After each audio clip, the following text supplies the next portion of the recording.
Dragon wait for door to open. Little shellman make talking sounds but no real words, so dragon ignore. Door open, show humans wearing uniforms and nervous body language. They speak in mouth words, but not respond to signs. Dragon sigh and walk past in search of someone smarter. Room is big and empty, with only flying room sitting in middle of floor.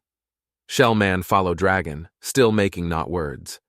Humans give him no answer either. Instead, one hurry toward new door, looking over shoulder to make sure important guests follow. Dragon nod and do so. Shellman still talking. Other humans walk behind, would probably make good helpers if could understand signs like civilized people. More humans wait on other side of door, holding still like scared children. Dragon stop to sniff one, curious about stillness. Human nod politely, say nothing. In uniform like others with buttons and hat. Dragon like hat. Take hat. Fit well enough. Human open mouth to say something but close mouth instead. Dragon keep walking. Look important in hat. Now just need pockets. Pockets are civilization. Lead human open door and gesture for guests to go inside. Dragon go first, with Shellman, finally quiet, tapping after. His feet have claws that sound like tiny antelope. Dragon huff in private laughter at idea. Shellman is timid like antelope, but seem to think self-brave like lion. Is funny. Inside room are two humans and one moving pile of snot that somehow make talking sounds. Impressively human-sounding sounds, too.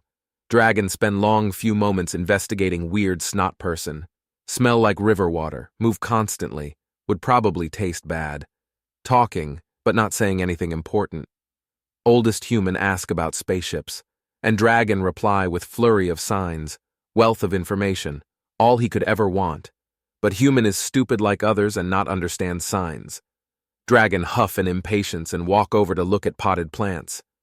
Humans try to talk to Shellman but not understand each other. Plants tastes bad. Room boring. Still no one able to talk properly. Dragon take matters into own hands. Approach each human in turn, sign clearly none do. Dragon head for door. Humans object. Dragon ignore.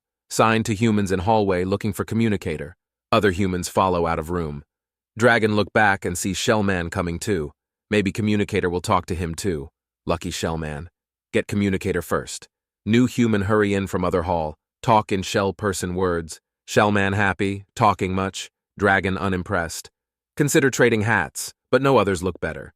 And no vests or pouch belts to be had. Space station humans badly prepared. When Dragon finally talk to smart person, will complain. Dragon about to leave again when Shellman trot forward and wave for Dragon to follow.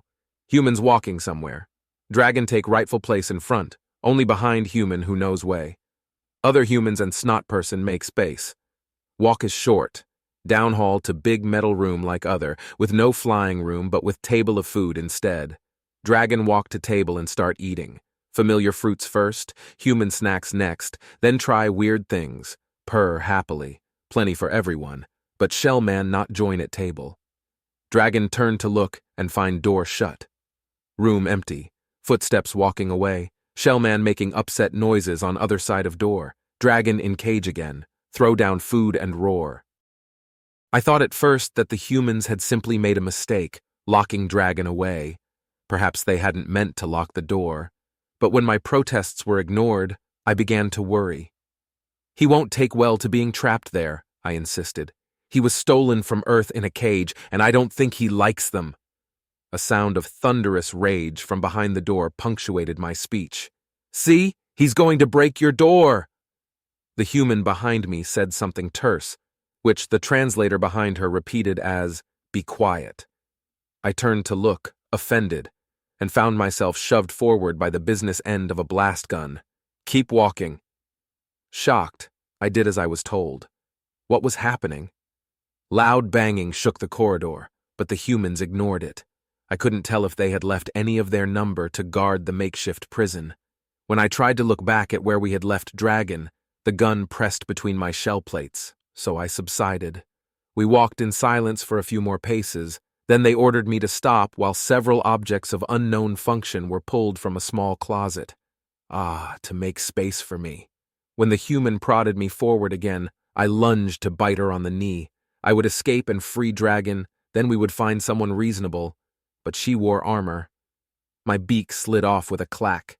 The rudest of kicks sent me sprawling on the floor of the closet while the door latched shut. This left me in mildewy near darkness. The lead human said something in a commanding voice, which the translator repeated as an order to stay quiet. The group of them exchanged a swarm of words in their own language. I listened for any familiar sounds but heard none.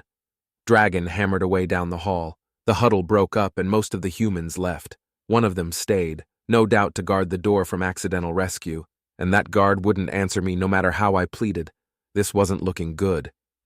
I searched the dim closet for anything that might help my predicament, but they had cleared it thoroughly. Empty shelves were all I found. This can't be normal, I thought in agitation. Unexpected guests from planetside should be cared for and their family contacted, not shoved in a closet like a dirty secret. It occurred to me to wonder if in fact I was a secret, and why that might be. It took no great stretch of the mind to make the connection between the smugglers and the only place nearby that they could stop for fuel.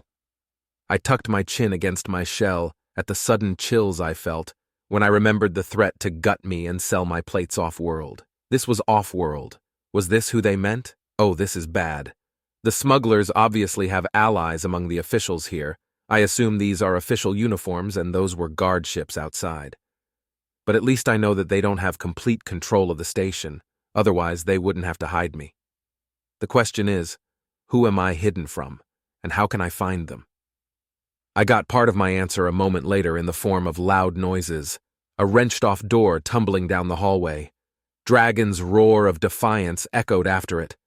The guard outside shouted something, shot twice, then turned and ran for her life. "Dragon!" I yelled over the din of footsteps and smashing. "Dragon, I'm in here!"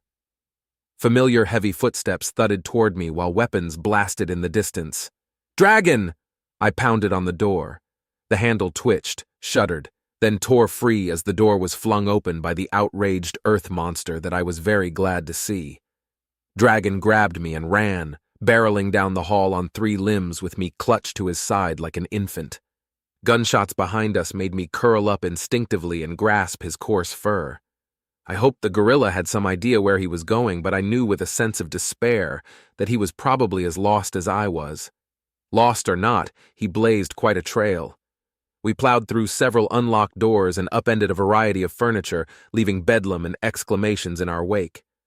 At least the voices sounded more startled than angry, and the gunshots had stopped. So much for keeping us a secret. Dragon shoved another door open and galloped through, this time into what sounded like a crowd of people. I uncurled in alarm at the screams. Dragon hardly slowed, just dodging around the various humans and others who didn't get out of the way quickly enough. I caught tantalizing glimpses of beings I'd never seen before, aliens from the far reaches of space, but I had no time to stare. We raced across a wide open area with many entrances and a balcony at the far end. I thought I recognized the shouting of the humans with guns pursuing us, loud and authoritative among the hubbub. Instead of running down a hallway, Dragon rushed toward the balcony. I expected him to slow, to look for escape routes, or maybe to turn through a hidden doorway. When he vaulted over the railing into thin air, I screamed loud enough to make him grunt in irritation. But we didn't plummet to our deaths. The hand he'd placed on the railing still held it, and we swung down and away from the abyss to the level below. He let go at the right time to kick past the lower railing and land with a running start on the floor. I couldn't tell you if there were startled people here too. I was busy trying not to pass out in terror. Eventually, I could hear again over the blood pounding in my ears, and I raised my beak from where it had been buried in musky fur. The thought surfaced in the back of my mind that I hoped I hadn't poked Dragon in the ribs too badly. If I had, he showed no sign. No sign of stopping either, though he panted as he ran. Surely we would reach somewhere to get out of sight. He probably thought the same thing, since when a large tuft of plant life appeared, he made straight for it. This proved to be the top of a tree near another balcony. I thanked all my lucky scales when Dragon stopped this time, looking over the railing before jumping. I looked too. We were 1 level away from the floor, at a central open area with a ceiling that projected an illusion of blue alien skies. More important than the levels above were the plants below, since they had the makings of a lovely tended courtyard garden.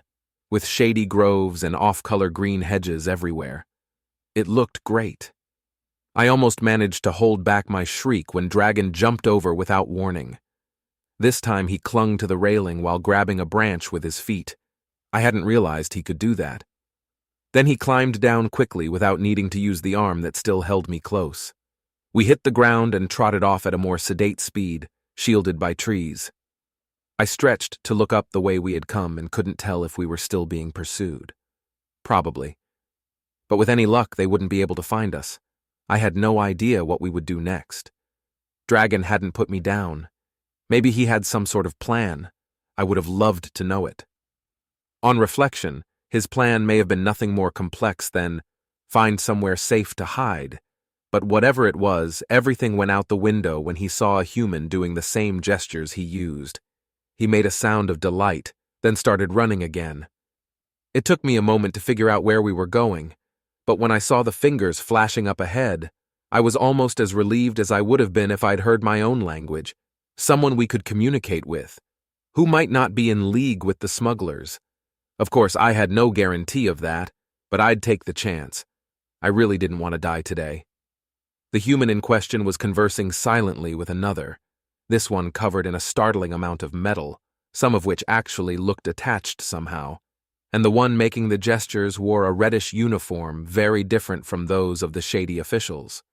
An open bag on the ground between the two held umpteen things I couldn't identify. The pair hadn't seen us yet, though we were hardly subtle in galloping across the terrain. As far as I could tell, the one with the metal seemed to be getting help in fixing part of his headgear.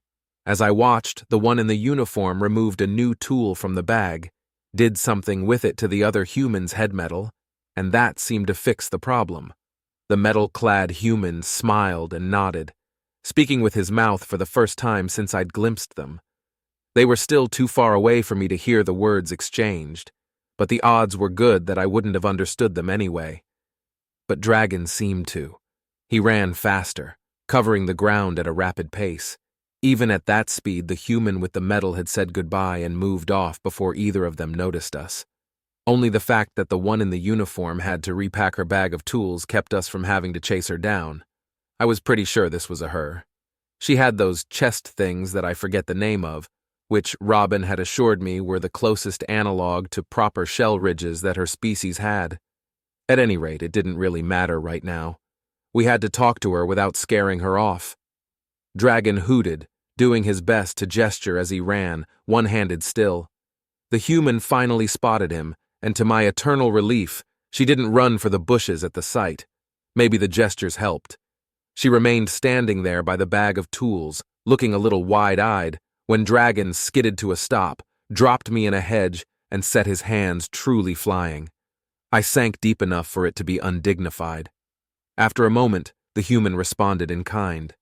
This gladdened my heart, though most of my attention remained occupied with trying to crawl free of the plant that wasn't strong enough to support my weight.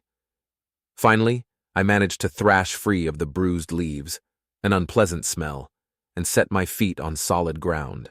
This was a welcome feeling indeed. The human spared me a glance but kept her attention on the fast conversation. I stood there, content to catch my breath while they talked. This area was quiet and peaceful. Somehow we'd managed to outrun the gun-toting villains who'd pursued us. I hoped they kept their distance. I also hoped that we had found an ally and not someone who would turn us in. I studied the uniformed human. She appeared to be on the job in some capacity, maybe having to do with the fixing of things. That other human had seemed happy with her assistance. She's level-headed enough to treat this bizarre encounter with grace, I assessed. Very professional. She's, I don't know, shorter than Robin.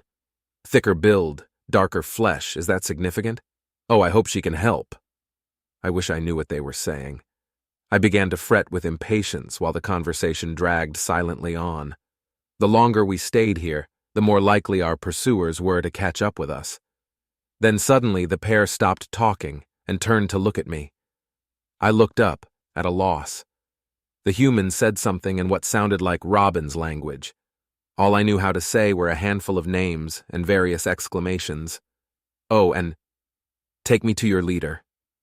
I had no idea why the human laughed when I said that. Robin had assured me it was a standard interspecies greeting.